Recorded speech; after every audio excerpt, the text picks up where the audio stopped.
Dito tayo sa isang stopover. Ganda oh. Stopover lang yan oh. Ginastusan ng gobyerno ng South Korea. Nagsasayang lang sila ng pera sa mga gandang view. Nagsasayang nga ba? Napakaganda ng ginagawa nila para sa mga tao dito. Kaya lang, konti lang nagpupunta. Pero at least may napupunta yung pera, may nakikita yung tao. Yan po ang view dito sa paligid na ito. Isa po daw itong parang industrial complex na wala namang kumpanya. Kung gusto mo magtayo ng kumpanya, ako bala ko tayuan to ng isang kahunan to ng squatter area. Bala ko pampuntahan yung isla sa malayo na yon, tatawid sa isa sa pinakamahabang tulay dito sa South Korea. Yung pang tulay, napakahaba niyan. Ang haba ng tulay na yan. Almost mula dito sa position ko, nasa 24 to 25 kilometers pa. Tanaw naman malapit lang yan. Samahan niyo ako dito sa Jeollabuk-do Ride in South Korea. Hindi po pala yan Dayami lang yan. Let's go. Hey yo, what's up mga urigong? Asa na ba tayo? Gumsan. Isang mahabang tulay. Napaka long bridge. Nasa Ilocos na po ako ng South Korea. Puro windmill. Dalawa lang pala. Babaybayin ko yung mga isla na yan. Pero may mga tulay po yan. Yung walang tulay, ba't papupuntahan? Puro connecting bridge po lahat yan. Pasyalan natin yan. Haba ng tulay, men. Ang saya-saya. Kanina pa ako, puro highway. Dito lang ako nag-video. Ganda, dagat na. Dagat na po yan. Tatayuan ng Mall of Asia yan tinambakan. Let's go. Yung kasama ko nagpasundo na. Bye bye. Ingat. Sige, malayo pa ako. Yo, tuloy ang ride, alas 2 tanghali, kainitan. Solo na lang po ako ngayon. Sumukit na yung hita ng kasama ko. First long ride niya ng after 2 years na hindi pagsipa ang gagawa doon. Tuloy natin ang biyahe. Iliputin natin ang Jeollabuk-do sa 5 araw dito sa South Korea. Dagat na, pupunta tayo isla baby. Wow man, ganda ng view. Dagat na, tulay po itong mahaba. Pangalawang tulay na ng daanan ko. Papunta tayong isla. Mag-island hopping tayo gamit ang aking bisikleta. Ganda. Oh yeah. Yeah boy. Woohoo! Ang ganda ng South Korea. Almost half hour. Isang diretsong linya. Narating ko na yung kabilang isla. Hindi pa naman totally kabila. Ayan gaganda ng mga tulay dito. Ang daming mahabang tulay. Ayun, dadala natin bukas na. Or mamaya pag hindi na ubos ang oras na pamamasyal dito sa isla na ito. Lupit. Gunsan daw to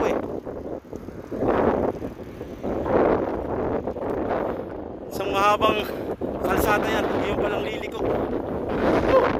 25 minutes patag diretso. Dito na magsisimula ang magandang biyahe. Oh yeah.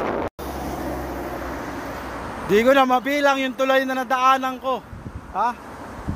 Ang dami. Ganda ng South Korea. Wow man. China nasa kabila lang. Pero malayo naman. Ganda ng tulay na dinaanan ko doon. Kaya lang di makapag-video. Medyo traffic yung sasakyan. Delikado, baka makagip ako. Yan pa yung bundok na tatawirin natin. Nakikita yung kalsada. Sana hindi dyan. Ang ganda mo, South Korea. Wow, man! Panalo!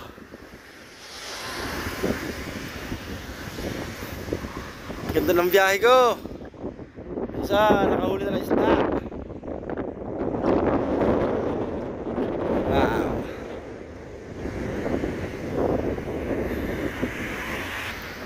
Ang ganda ng South Korea. Huwag ka lang titingin sa akin. Yun o. Ang ganda sana ng view. Panira kang transformer ka. Ha? Ganda, ang ganda. Ha? Panira kang transformer ka eh. Nasamahan pa ng magandang tulay. Tulay na naman. Ha? Orange na tulay. Huwag nang videohan, sawang-sawa na ako sa tulay. Ang ganda ng lugar. Men. Highway. Ang ganda ng South Korea. Yan po yung mapa na pinuntahan ko ngayon. Ha? Dito po ako. Yan dyan sa part na yan.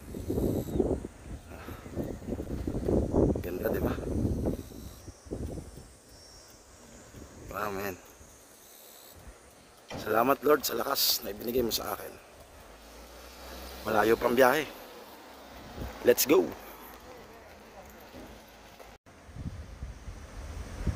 Oh yeah. Diyan ako dadaan ngayon pabalik. Wow. Very beautiful South Korea. Let's go.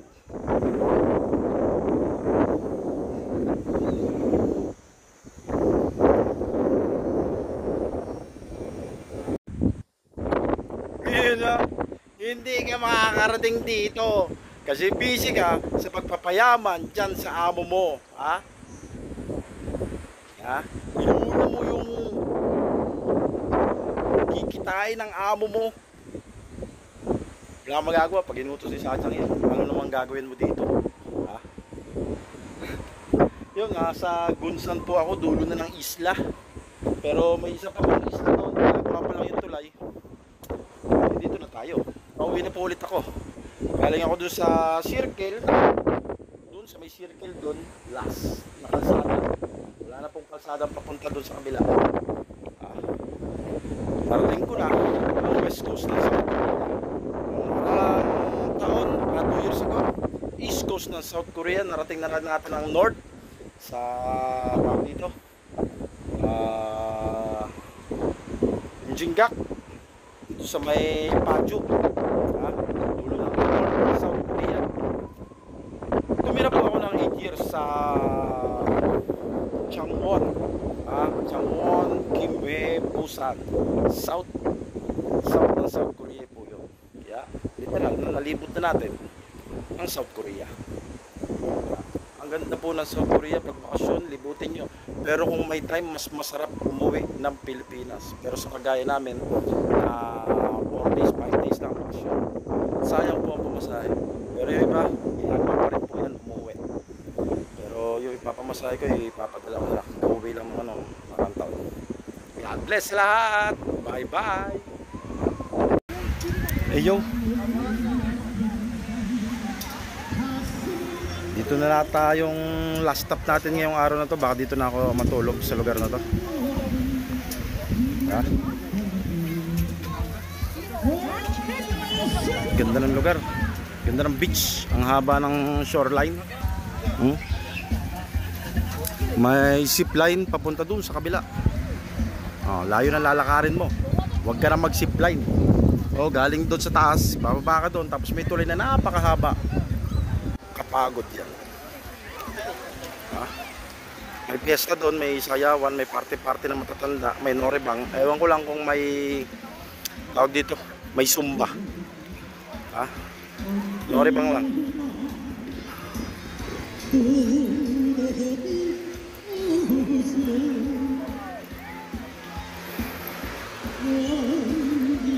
Haba ng shoreline, low tide. Dami na nag-uuwian, dami pa naliligo. May mga nagdadatingan pa. Ang ganda. Wow, men, panalo.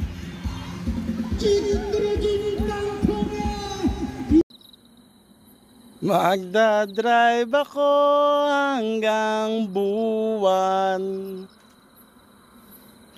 Magdadrive ako hanggang Gochang, tapos dederecho ng Mokpo. Please, please lang turuan nyo akong magbarko. Pupunta pa ako sa Mokpo. Ang daming taga Sablayan doon. Yo, may binugbog sa Sablayan. May kinutusan na sinutok dito sa sentido. Inaperkat sa Sikmura. Tapos pag tawag dito, nung inireport namin sa human rights, inireport sa dalawang abogado ng Jolanamdo, umatras naman, wala nang balita. Anong gagawin namin sa inyo, Sablayan? Puro kayo sablay. Yung nakaraan, hindi pa maganda yung sinabi dun sa pastor, "You're so rude." Sino kayang rude? Kayo na nga tinutulungan eh. Stop na ako sa pagtulong sa Sablayan. Sablay kayo. Napapahiya ako dun sa mga abogado tsaka sa mga pastor dito na kinakausap ko. Hanap na lang po kayo ng mapagsusumbungan nyo. Sumbungan sa broker nyo. Takot na takot kayo sa broker nyo. Dapat yan ang matakot pag pinapulis nyo yan sa dami ninyo dyan. Goodbye. Kababayan ko pa naman kayo sa Mindoro. Ang hirap nyo kausap.